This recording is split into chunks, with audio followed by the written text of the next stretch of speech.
I don't really need to prove who I am to anybody. I am fully Jewish, and I fully believe in Yeshua. So my mom went to go get her tubes tied. The doctor said to her, "You can get your tubes tied in 9 months after you have your second child." Here I am. My mom's not Jewish, my dad's Jewish. There were so many identity issues that I just was not understanding. Celebrating all holidays. Am I Jewish? Am I not Jewish? Who am I? I really loved my grandfather. It was really important for him to be dedicated and to walk out his Judaism, and he would wrap tefillin and pray 3 times a day, and everything with the Passover Seder had to be perfect, everything. I remember even asking sometimes, "Why do you do this?" And he was like, "Well, because my father did it. Like, this is just what we do." That was it. It was that simple. When I was 6 years old, I got sick and ended up in the hospital. The doctors thought that I had spinal meningitis. They went to my parents and basically said, "We don't think she's going to make it."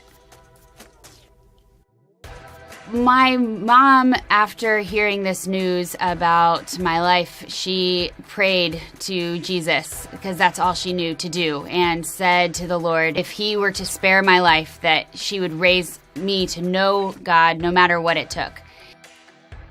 All of a sudden, within an hour, I completely turned around and I was fine. And the doctors were stunned. They had no idea what had happened, but my mom knew exactly what had happened. My dad didn't want to go to church. He was always trying to hold on to his Judaism. You know, we're Messianic Jews. We're not Christians. I was not allowed to go to the actual church on Sunday. I was only allowed to go to the youth group on Wednesday night because we didn't meet in the church. But I needed a story of my own. I wanted to know that my faith was, that I believed in Yeshua for me, not because my parents raised me in this. I, just didn't understand the importance of being Jewish. I just thought it was a part of me, and I celebrated the holidays. And all of a sudden, I started to wake up with these dreams and visions and started to get drawn to Israel. I knew that God cared about Israel. It's in the Bible everywhere, but I didn't really know that there was a place for me there. So one day my father gets this returned phone call from Israel College of the Bible. "Vanessa, I got this phone call from Israel." I had called inquiring about going to school there. They weren't supposed to call the home number. Next thing I know, I was there.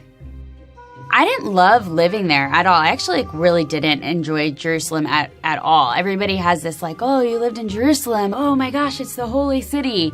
Israel is hard. Jerusalem is heavy. It's intense. It's a lot to take in, and God really had to change my heart about it. He just kept drawing me and drawing me and drawing me.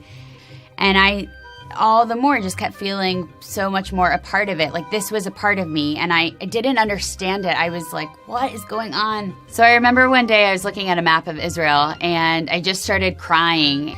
I knew in that moment that the Lord was speaking to my heart that this was now my home. That was really, really hard for me because I didn't want it to be my home. I couldn't run away from it anymore. There was something that was so strong in my heart that knew that that was where he was leading me to, that was where I belonged, and I was supposed to be there.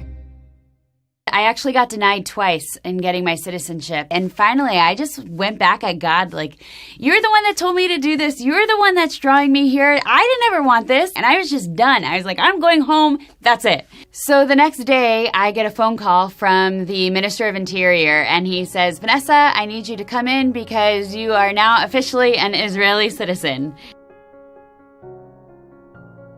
So I finally got to the point where I loved being Jewish, and now I love being an Israeli. But at the end of the day, it's about the love of Yeshua, and now I know who I am in God.